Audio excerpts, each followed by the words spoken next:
When Love Starts Costing You Yourself by the Love and Relationship Lab.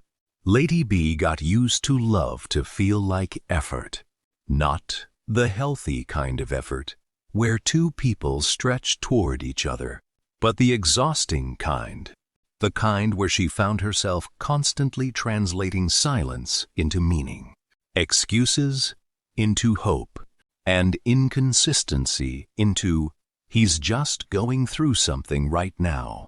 Prince wasn't a bad man. That's what made it confusing. He wasn't cruel every day. He wasn't absent all the time. He didn't fit neatly into the category of walk away immediately. Instead, he lived in the gray zone where affection showed up, just enough to keep her emotionally invested, but never consistently enough to make her feel emotionally safe. And that gray zone is where people slowly lose themselves. Before we continue further, do me a favor, subscribe to the Love and Relationship Lab. It encourages us to keep creating more content like this that helps people make sense of love, relationships, and emotional clarity. And if this message resonates with you, share it with someone who needs it. Now, let's continue. Steve Harvey would put it bluntly: a man will show you exactly how serious he is about you by what he consistently does, not what he occasionally says when the mood is right. Carl Jung would say something quieter, but deeper. What you ignore in the beginning becomes the pattern you are forced to suffer through later. At first, Lady B ignored the inconsistencies. Prince D would disappear emotionally for days, then return with warmth that made her question her own doubts. He wasn't stable, but he was intense in cycles, and intensity can feel like love when you haven't yet learned the difference between emotional activation and emotional safety. So she adapted. She became more patient, more understanding, more self-blaming. If I communicate better, he'll understand me. If I don't pressure him, he'll open up. If I stay calm, he won't pull away. But notice what's happening here. Lady B is doing emotional labor for two people. And Prince D? He's simply existing as he is. This is one of Jung's deeper truths in relationships. We don't just choose partners, we unconsciously choose emotional patterns that feel familiar, even when they hurt us. Lady B didn't just fall in love with Prince D. She fell into a pattern where love had to be earned through patience, where attention had to be deserved through silence, where clarity was always coming soon, but never arriving. Steve Harvey would say it like this: if you're confused about where you stand, the answer is simple. You're not where you want to be. Lady B already knew that. Not logically, but emotionally. Because the body always knows before the mind admits it. She started feeling anxious when her phone stayed silent too long. She started rehearsing calm ways to express her needs so she wouldn't push him away. She started shrinking herself just enough to avoid being called too much. But what she called understanding was actually self-abandonment, and Jung would describe this as the shadow beginning to form inside the relationship. Because in every relationship, there are not just two people, but two unconscious patterns meeting each other. Lady B carried the pattern of over-functioning. Love Loving harder when love is not returned equally. Prince D carried the pattern of emotional avoidance, being present, enough to keep connection, but not consistent enough to build safety. Together, they created a cycle. She reached. He withdrew. She tried harder. He gave just enough to reset hope. And hope is powerful, but it can also become a cage. At some point, Lady B stopped asking, "Does he love me?" and started asking something far more painful. "Do I feel emotionally safe in this relationship?" Because safety cannot be faked long term. You can fake chemistry. You can fake effort. You can even fake consistency for short bursts. But you cannot fake emotional safety. And Prince D was not providing it consistently. The turning point didn't come in a dramatic breakup.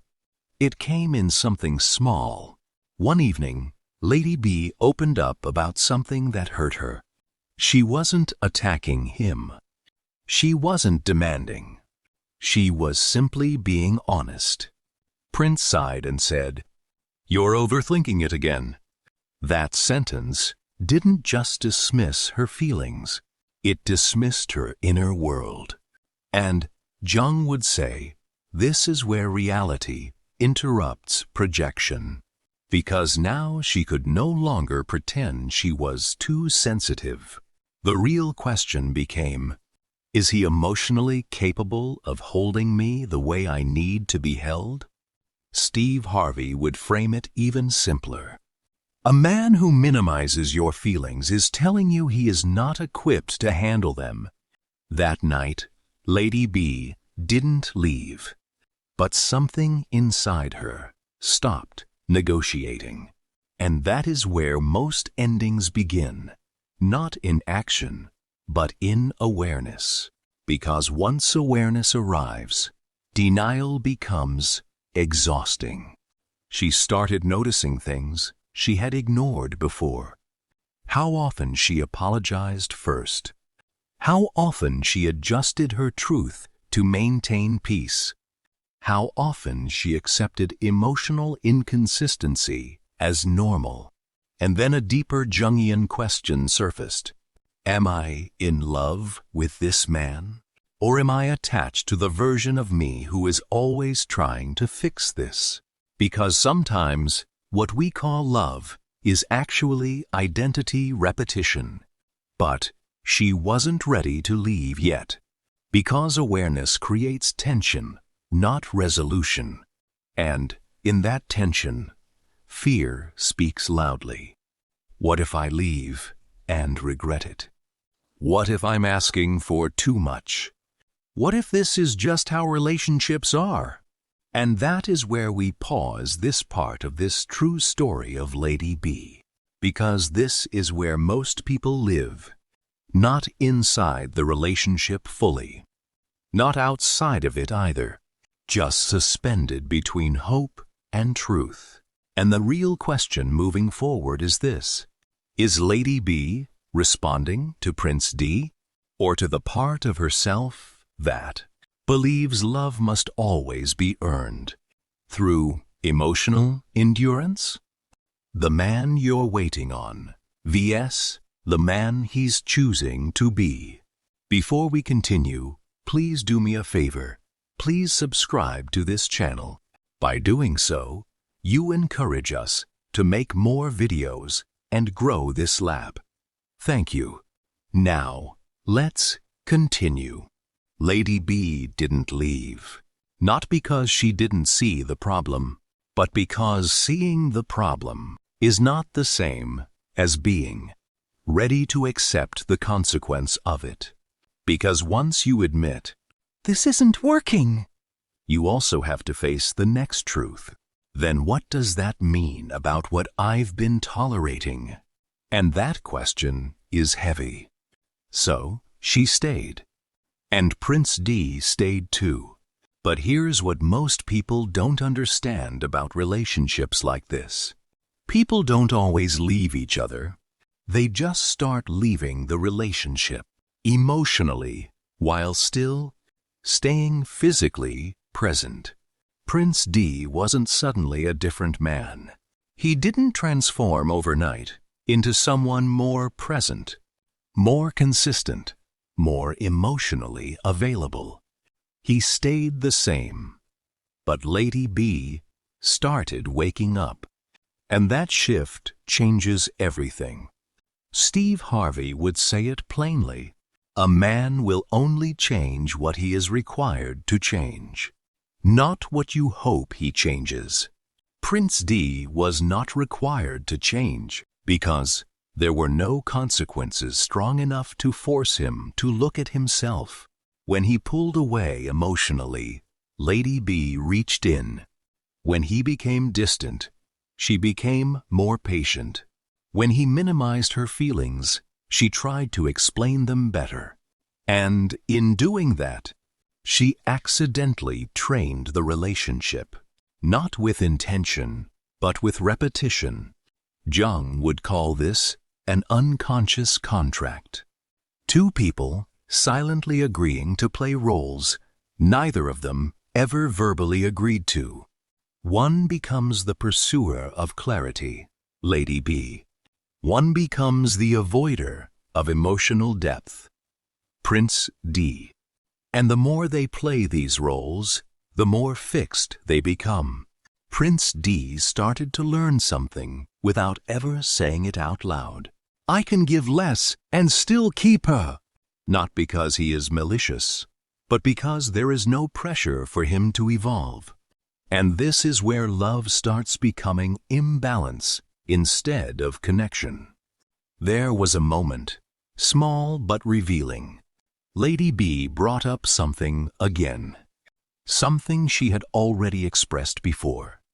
Not angrily, not loudly, just honestly. I feel like I'm always the one trying to keep us emotionally connected. Prince D leaned back. I don't think it's that deep. You think too much about relationships. And there it was again.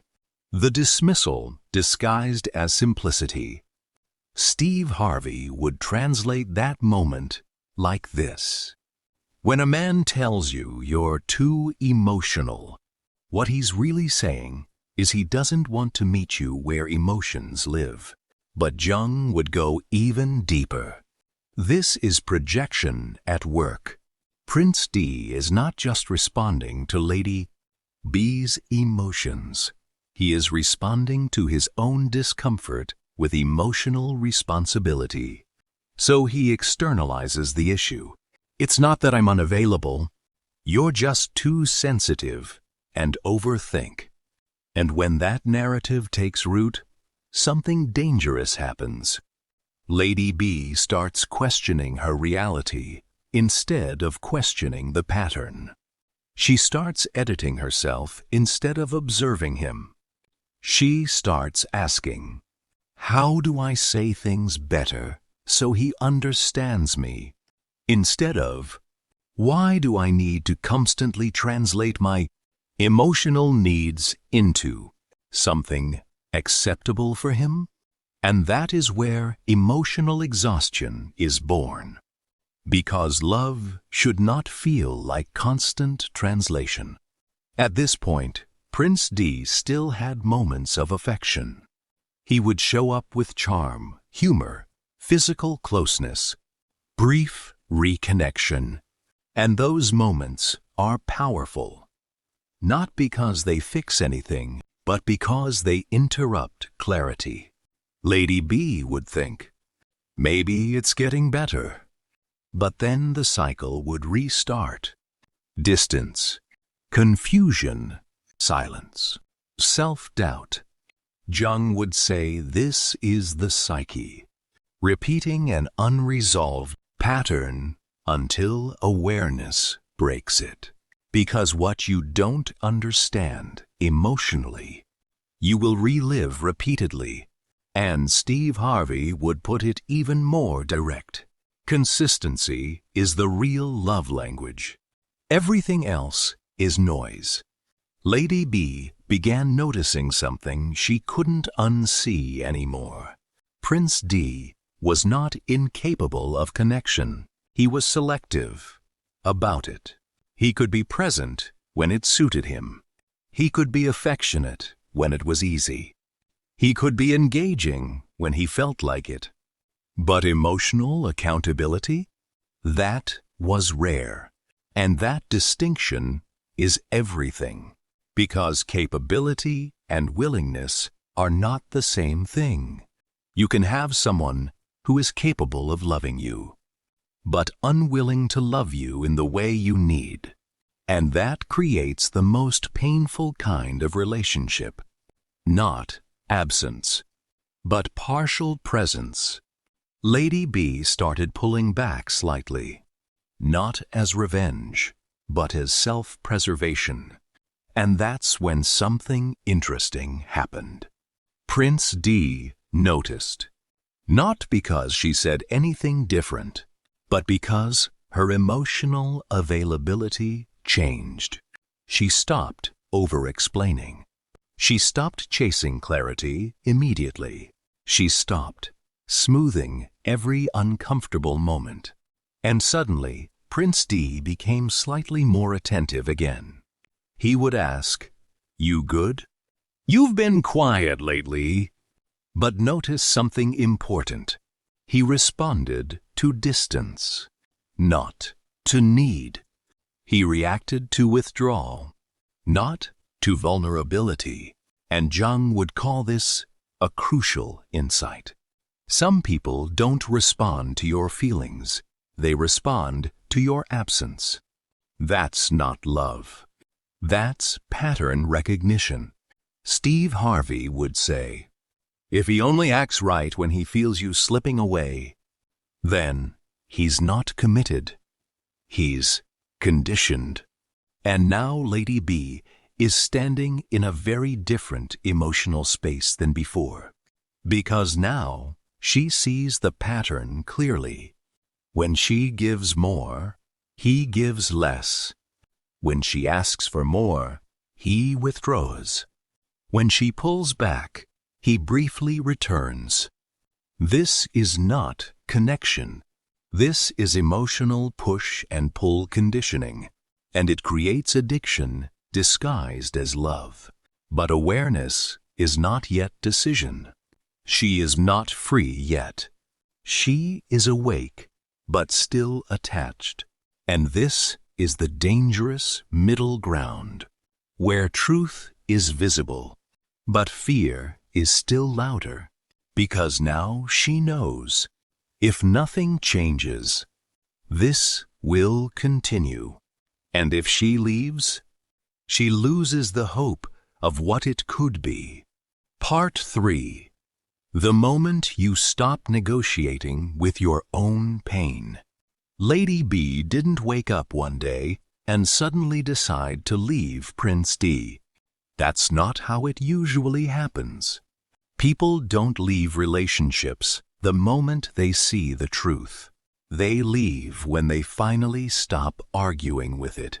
And that argument had been going on inside her for a long time. A part of her kept saying, maybe he'll change. Maybe I'm asking for too much. Maybe this is just how he is. But another part, quieter but steady, kept replying, this is how it feels to be emotionally alone with someone who is physically present in your life. Prince D hadn't become worse. That's the uncomfortable truth. He was the same man, never knew what exactly. He loved to fully invest in it. Fully be present emotionally to Lady B. Love connection was there in those moments. But Lady B had changed. She wanted clarity. She wanted to hear him say it.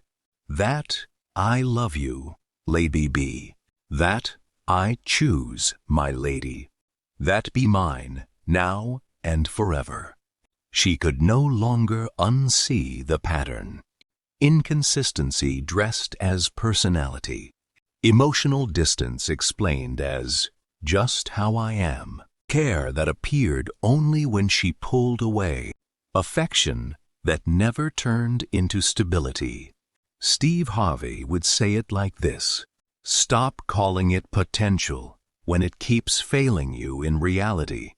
And that line hits differently when you've lived it. Because Lady B had been in love with potential for a long time, not just Prince D's potential, but the relationship's potential, the version of them that only existed in her imagination when things were going well. But Jung would bring her back to something deeper. What you repeatedly tolerate becomes part of your identity. Not just your relationship, your identity. Because every time Lady B stayed silent to avoid conflict, every time she minimized her needs to keep peace, every time she accepted emotional inconsistency and called it patience, she was shaping herself into someone who survives love instead of feeling safe in it. And that realization started to hurt more than the relationship itself. There was a moment that became her turning point. It wasn't dramatic. No shouting, no betrayal, no final argument. Just a simple evening. Lady B had tried again to express how disconnected she felt. Not blaming, not attacking, just honest. I don't feel like we're emotionally in the same place anymore. Prince D just looked up and avoided talking about it. He kept quiet and then said, "You always overthink." And that was it. Not the sentence itself, but the pattern inside it. Because she finally saw the truth clearly. Every time she reached for emotional depth, he labeled it as too much and gave her silent treatment. Sometimes for weeks and months. Every time she reached for clarity, he reframed it as overthinking. Every time she reached for connection, he stayed just far enough to avoid responsibility. And Jung would call this the breaking of illusion. When projection ends, reality becomes undeniable. Lady B wasn't dealing with a mystery anymore. She was dealing with a decision, and Steve Harvey would put the final truth in simple terms. If you have to constantly convince someone to love you properly, you're already in the wrong place. That night, something shifted in her.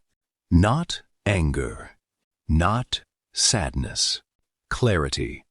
The kind that doesn't shout.